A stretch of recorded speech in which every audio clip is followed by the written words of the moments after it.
Kaixo, Antonio Casado Larrotxa naiz eta aurkeztu nahi dizuet laugarren mailako ikasgai hautazko bat. Justizia eta eskubideak 21. mendean. Besteak beste, ikasgai honetan abiatuko gara 20. mendeak eman duen justizia teoriarik garrantzitsuenetako batetik. John Rawlsen, A Theory of Justice, justiziaren teoria bat. Eta gure galdera izango da, balio du justizia teoria honek 21. mendeko mundurako? Estatuen eta nazioen arteko harremanei buruzko justizia dagoen ala ez esateko? Pentsa dezagun liburu hau argitaratu zen 1970 mendean. Petrolio krisia gertatu baino lehenago. Besteak beste, ikasgai honetan pertsonen arteko arrakala batzuetaz hitz egingo dugu.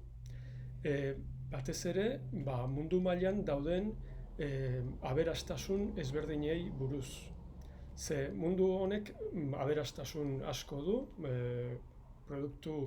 barne produktu gordina etengabe hazi da, azken hamarkadetan, baina zer gertatzen da nazioen arteko eta gizakien arteko desberdintasunarekin? Ikusiko dugu zatiketa mota asko eta ondoeza mota asko agertzen direla. Eta ez bakarrik indarkeria fisikoa, baizik eta egiterazko indarkeri bat gertatzen dela ere bai.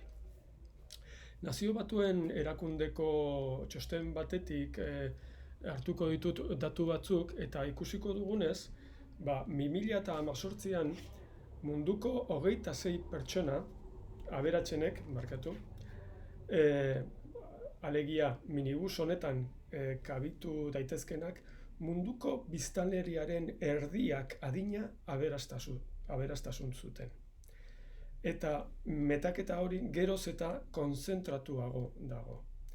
Eta ez erabaki individualen bidez, baizik eta sistema kapitalistak berak duen barne logikagatik.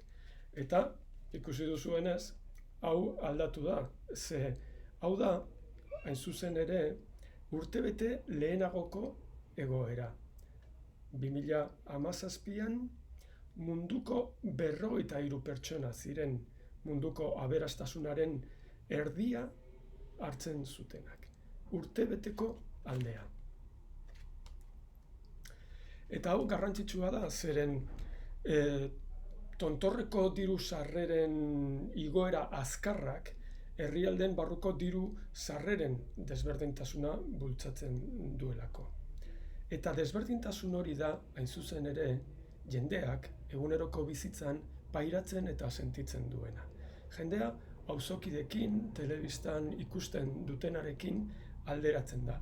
Eta ikusten du hilabetez hilabete, urtez urte, geroz eta prekarietate handiago dagoela eguneroko bizitza horretan. Horrek polarizazioa eta gatazka sozialak eta politikoak bultzatzen ditu.